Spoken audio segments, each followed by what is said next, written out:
ഹൈന്ദവ വിശ്വാസപ്രകാരം തെങ്ങും തേങ്ങയും വളരെ പവിത്രമായ ഒന്നായി കണക്കാക്കപ്പെടുന്നു. ഇത് വിശുദ്ധിയുടെ പ്രതീകമായി കണക്കാക്കപ്പെടുന്നു. എല്ലാ പൂജകളിലും ശുഭമുഹൂർത്തങ്ങളിലും ഇതൊരു പ്രധാന പങ്ക് വഹിക്കുന്നു. എങ്കിലും വീടിന് മുന്നിൽ ഒരു തെങ്ങ് നടാമോ ഇല്ലയോ എന്ന് പലർക്കും സംശയമുണ്ട്. വീടിന്റെ പരിസരത്ത് ഒരു തെങ്ങ് നടുന്നതിനെക്കുറിച്ച് വാസ്തുശാസ്ത്രം എന്താണ് പറയുന്നതെന്ന് നോക്കാം. ജ്യോതിഷപ്രകാരം ചില സസ്യങ്ങൾ ഒരു വ്യക്തിയുടെ ജീവിതത്തിൽ സന്തോഷവും സമൃദ്ധിയും കൊണ്ടുവരുന്നു. മറ്റു ചിലത് ദുഃഖം കൊണ്ടുവരുമെന്ന് വിശ്വസിക്കപ്പെടുന്നു. ഹിന്ദുമതത്തിൽ തെങ്ങിന് പ്രത്യേക പ്രാധാന്യമുണ്ട്.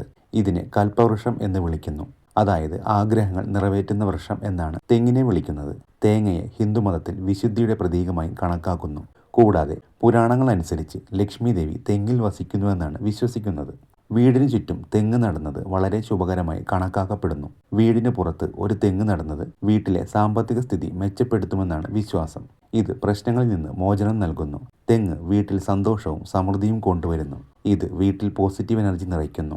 എപ്പോഴും വീട്ടിൽ തെങ്ങ് നടേണ്ടത് വീടിന്റെ തെക്ക്, പടിഞ്ഞാറ് അല്ലെങ്കിൽ തെക്ക് കിഴക്ക് ദിശയിൽ ആയിരിക്കണം.